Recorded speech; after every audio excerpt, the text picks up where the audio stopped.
છોટાઉદેપુર જિલ્લામાં પડેલા ધોધમાર વરસાદને કારણે જાણીતી હિરણ નદીમાં દરિયાની જેમ ઘૂઘવાટા મારતી જોવા મળી રહી છે અને પાણીના મોજા પણ ઉછળતા જોવા મળ્યા છે।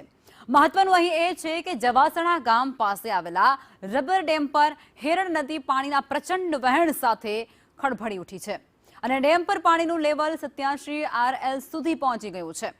હવે રાજવાસણા ગામ પાસે બનેલા રબર ડેમ પરથી જ્યારે સંદેશ ન્યૂઝની ટીમ પસાર થઈ ત્યારે ત્યાં નદીમાં જાણે સમુદ્રના મોજા ઉછળતા હોય તેવા દ્રશ્યો કેમેરામાં કેદ થયા। ખૂબ ભયજનક એ તસવીરો હતી।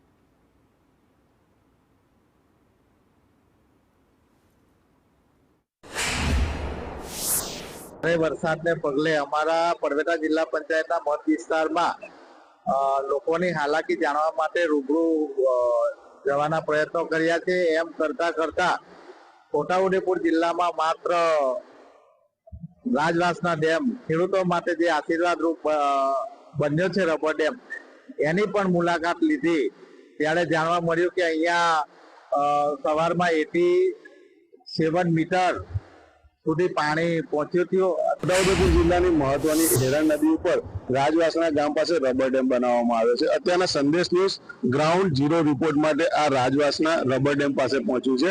અત્યારના આ જે તસવીરમાં દ્રશ્ય જુઓ છો એ આ રાજવાસણા ડેમના દ્રશ્ય છે, રબર ડેમના દ્રશ્ય છે। હાલમાં રબરની જે પાઇપો છે એ પાઇપોની હવા કાઢી નાખવામાં આવેલી છે જેથી કરીને આ પાણી વહીને નદીની અંદર આગળ જતું રહે।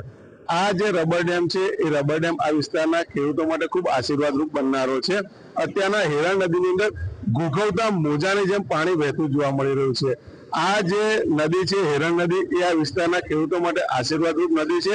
કવાંટ તાલુકામાં જે ધોધમાર વરસાદ વરસ્યો હતો, આ ભારે વરસાદને કારણે હિરણ નદીમાં અત્યારના ઘોડાપુરની જેમ ઘૂઘવતા પાણીના દ્રશ્યો જોવા મળી રહ્યા છે। સંજય ભાટિયા, સંદેશ ન્યૂઝ, છોટાઉદેપુર।